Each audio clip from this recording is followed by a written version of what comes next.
Harkin and I entered the compound, where we were surprised by the amount of people who had survived. There must have been 100, maybe more, but immediately from first glance there was something odd about them.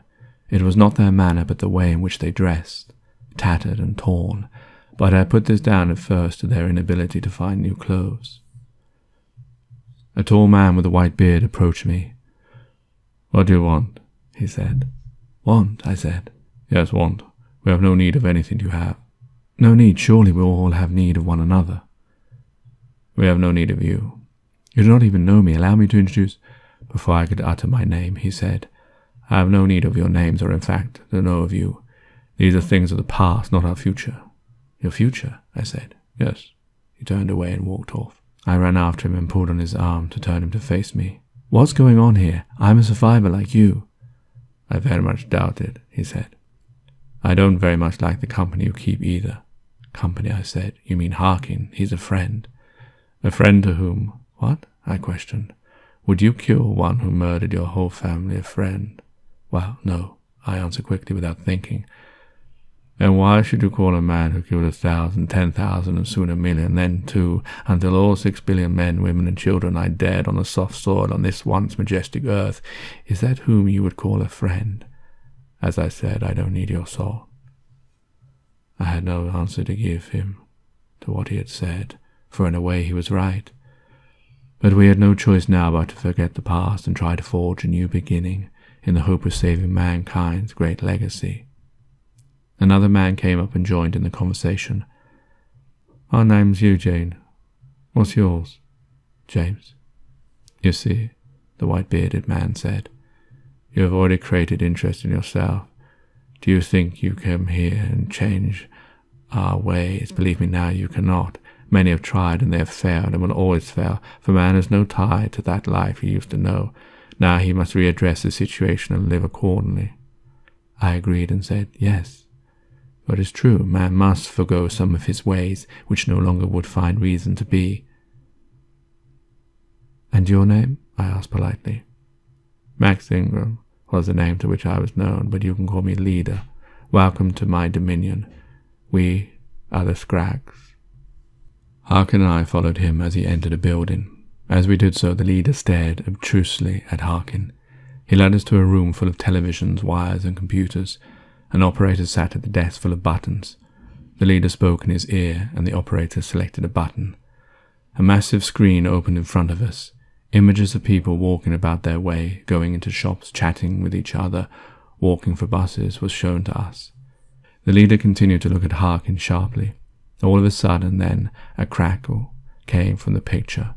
The pictures closed in on people's faces, magnified 100 times. Their faces showed as if something was wrong, and as this occurred, the picture shrank in size.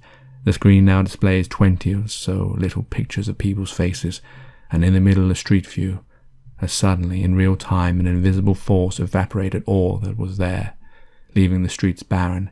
Even the buildings were gone.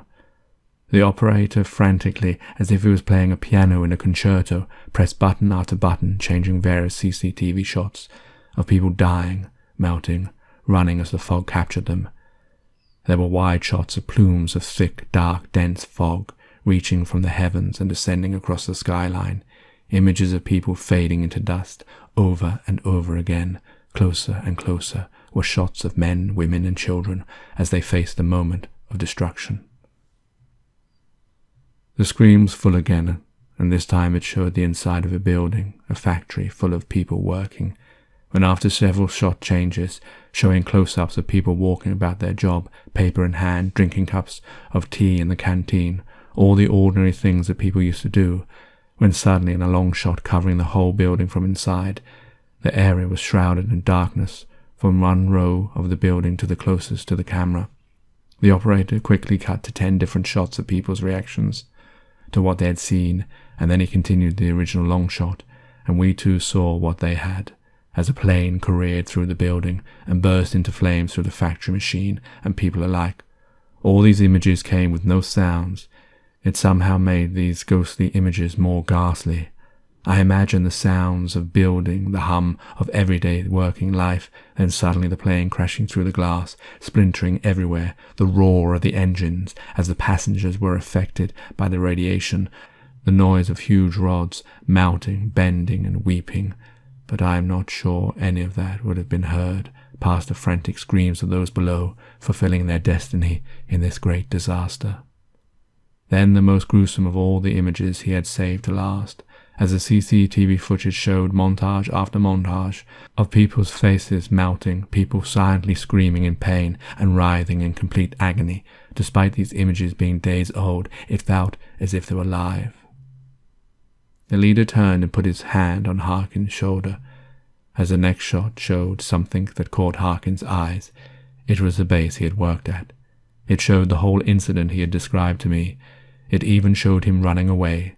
The last few shots were a quick montage of Harkin's still-framed face, with the explosions, people silent screaming, faces melting, bodies turning into shadows, buildings being blown apart, and ended with shots of fog-covered streets a few days later, showing the utter destruction, wasteland, and emptiness of what had occurred that moment. The leader turned to look at me. He wanted, as I guessed, to see my reaction at this video nasty. I wiped away the many tears I cried. He felt satisfied at my reaction, but Harkin's non-reaction did little to please him. "Harkin, you plead to your crimes." Harkin did not move, neither did he make a sound. The leader waved his hand at the operator, and a gun was placed there. He looked over at me, almost in shame. "You take this gun and kill this friend of yours." He placed the gun in my cold hand. Harkin did not move. "Kill him. You saw what he did. He was responsible for this. He is charged with the murder of mankind. Now bring justice, possibly the last justice man will ever taste on this world." I couldn't do it, for although I knew what he did, it was not for me to judge him in this way. The leader snatched the gun off me and then spoke to Harkin. What he said to him I do not know. Seconds later, I looked up to find a gun pointing at my head. "If you won't kill him, then let's see if he's a friend as you are to him." Harkin's cold, emotionless eyes stared straight at me. I knew him. He wouldn't do it. We were friends. "Sorry, James," he said.